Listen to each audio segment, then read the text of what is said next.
Coach, what are your early impressions? Yeah, I'm really pleased. I think early on, you're looking at big picture stuff. You're looking at effort by the guys. You're looking at attitude. You're looking at body language. You're looking at the tempo of practice. All those things I've been very pleased with. In the first 3 days, these guys have been very efficient, and you're just trying to eliminate any guys that are slowing the group down, kind of what we talk about, energy vampires, that are high maintenance guys, that are not giving effort. And really, we don't have that. And a big part of that is the culture that Coach Sweeney has really worked hard, and these players have worked hard, leaders have worked hard to create. And so that's what's really refreshing for me as a coach, is when, a bunch of those leaders, especially on offense, they leave last year, the standard does not change. And that's the biggest thing, and then as we go, obviously there'll be a lot of evaluation and execution and all that stuff. But right now, this is kind of the first week of fall camp is really about kind of setting the standard, setting the tempo of practice, the expectations, and being sure. I mean, we got 3 groups. I can remember, back whenever I was playing, you came in fall camp, you had 2 groups going. That third group, they stood over there and watched, as an individual for about a month. And we got every freshman in there repping, getting a lot of reps being thrown in there, and guys have responded the right way. So I'm really pleased with the start that we've got off to. What have you seen from some of those freshmen? Anybody in particular standing out? Yeah, I think overall the biggest thing, after the first practice, that's the first time you get on the field with them. After the first practice, the coaches get together in the locker room and they're like, all right, how are your freshmen? What do you think? And this is the first time I can remember that every coach was like, yes, we hit on him. This guy is exactly what we thought, or even a little bit more. And obviously it's early. We're in jerseys and shorts the first couple of days, but just from an athleticism standpoint, and then also from a maturity standpoint. Like I know from my position, Amari Rogers is probably one of the most mature freshmen that I've had in my 8 years at Clemson. Just super focused. And that's not something that, you can learn a little bit about them in the recruiting process and all that, but you can't find that out till they get here. And I've been very pleased really with all of our freshmen. We're going really fast from an install standpoint. We really wanted to be aggressive with our install and get as much in as we could, and really challenge not just our freshmen, but really that next group of guys that need to step up this year. And those freshmen have responded well. When you say mature, like what exactly is it that he's so mature about? I just think, sometimes as freshmen, it takes them a little while to figure out how serious everything, how important everything is. The install, it's not good enough just to come and have the install meetings with the coach, but coming in an hour early and getting on the computer and taking your own notes before we actually have the meeting. That's stuff that a typical junior or senior would do, and ask the right questions. As a coach, I just can gauge it based off of all. I mean, I can remember when Nuke Hopkins came in as a freshman. I can remember when Sammy and Martavis Bryant, Sharon Peak, and those guys came in as freshmen, and the questions I would ask and the responses I would get back. And Amari and T, have done an excellent job. And I give really 2 groups credit. Number one, you got to give them credit for really studying it and being ready. But the other thing that I'm proud about is I can tell that our older receivers really spent a lot of time with those freshmen this summer in the skills and drills. And I think that's something that's unique with our group. And I showed the very first night, I showed our wide receivers a picture of the sidelines, I believe in 2011, and you had Sammy and Nuke, Sharon, Jaron, Adam Humphreys, and Martavis Bryant. 6 guys all on that sideline, and every one of those guys are in the NFL. And I think that says something about that culture, where it's not about one guy. It's about all those guys. And we're going to have that situation. We got 9 scholarship guys. And again, we Mike Williams and some of these guys, those are going to be tough guys to replace because they're 225-pound, 6'4" guys. And so you don't just replace a 4th-year player with a freshman right away. But this is the first time that I've had 9 scholarship guys that I feel like can go out there and play winning football. And so that's exciting. But at the same time, I'm really proud of the culture. We got a guy like Ray McLeod that's taken a lot of time with a guy like Amari Rogers. I'm watching him out here today. And Ray's been out and hopefully be back Monday. And Amari's out there getting a lot of reps, and Ray's coaching him up. And to me, that's the kind of stuff that I get excited about as a coach. How big was this off-season from a maturity standpoint and just learning to be the guy for guys like Ray and Dion? Yeah, I think Coach Sweeney and our coaches did a good job of challenging those guys.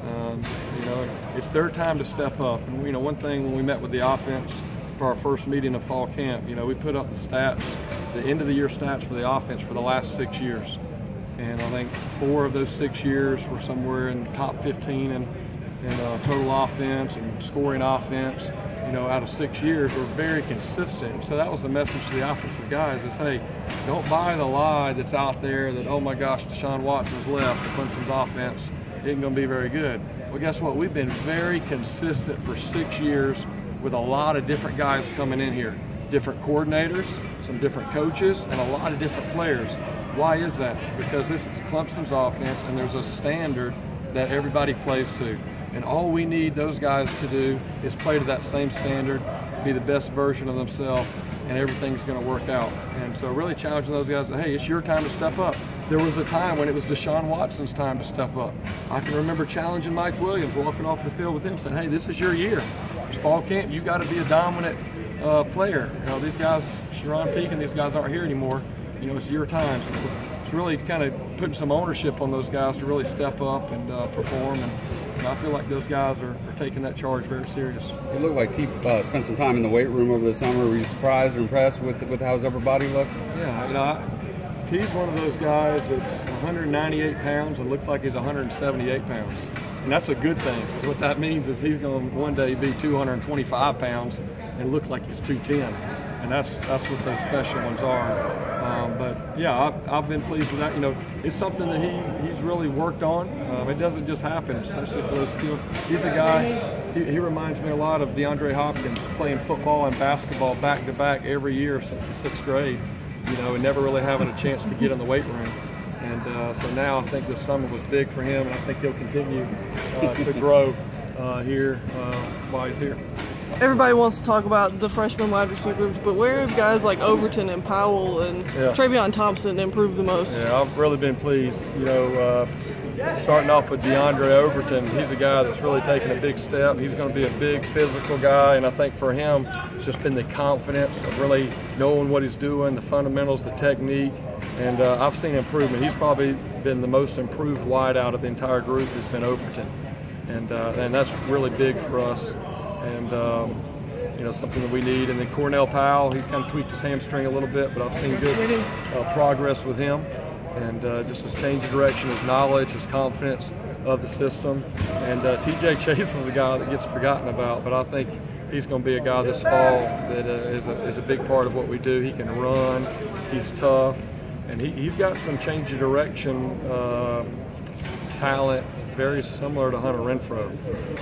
So I think TJ Chase is going to be a special player before it's all over. With Ray being out, is it good to let Amari get some reps and let some of those younger guys get more opportunities? I think, Amari started off with the 3rd team, and Ray's out a little bit with his hand, and Cornell's been out a little bit with his hamstring. So now, last 2 days, Amari's been going with the first group, and he looks like he's been here for 4 years. So that's a good sign as a coach, because we have a lot of confidence in Ray and the progress that Cornell's made. So just that depth is going to help us. And you got to look, last 2 years we played 30 games in 2 years. So that's really the talk that we're having is, hey, the deeper that we can be, we're going to need all of you guys. And there doesn't need to be a drop-off. There's going to be plenty of opportunity, for guys to have their opportunity to play and catch and all that. But we need to see how many guys that we can get ready for the season, for the long haul. Talk about that depth. There's a guy in your wide receiver core. He went through a lot. He could have picked up a couple offers, decided to go another route. Jason Hopper. Talk about him a little bit. Jason, I got a lot of respect for Jason. I mean, he was one of those guys. I actually tried to talk him out of coming here as a walk-on because he had scholarship offers to other schools, and I knew how deep we were going to be at the wide receiver position, and sometimes for a walk-on, it all depends on, that year, what the opportunity looks like. Usually your numbers kind of go in cycles, and I had a feeling we were going to be really deep from a scholarship standpoint And so I was very honest with him, and I called him in December to give my best shot to encourage him to go somewhere else where he would be on a full ride and be able to be a 2-3-year starter. And at the end of the conversation, he convinced me that he needs to be at Clemson and the reasons why. And a lot of it have to do with the culture and the things off the field. You know, he's inspired by Coach Sweeney and his story. Jason's story is similar in some ways. And but he's done a really good job. He's made 2 or 3 big catches out here, and I can tell he's made of the right stuff. He's the first guy in the 8 years that I've been at Clemson that after football camp, our current players have come over to me and said, we need that guy on our team. We've had all these 4- and 5-star wideouts, and they watch them, they know they're good, but I've never had as many players come and tell me that we needed a guy on our team as much as they said Hopper. And that's just because of his attitude, his work ethic, his grit, all those type of things. And so I'm really pleased with him.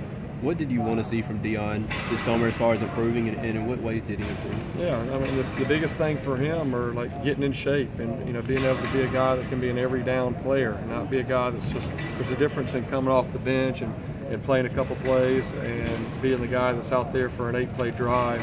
And so just mentally and physically being ready to have the stamina and be an every down player. Everybody knows he can come off the bench and run by people and deep balls and all that, but there's a lot to that position. There's a lot of requirements.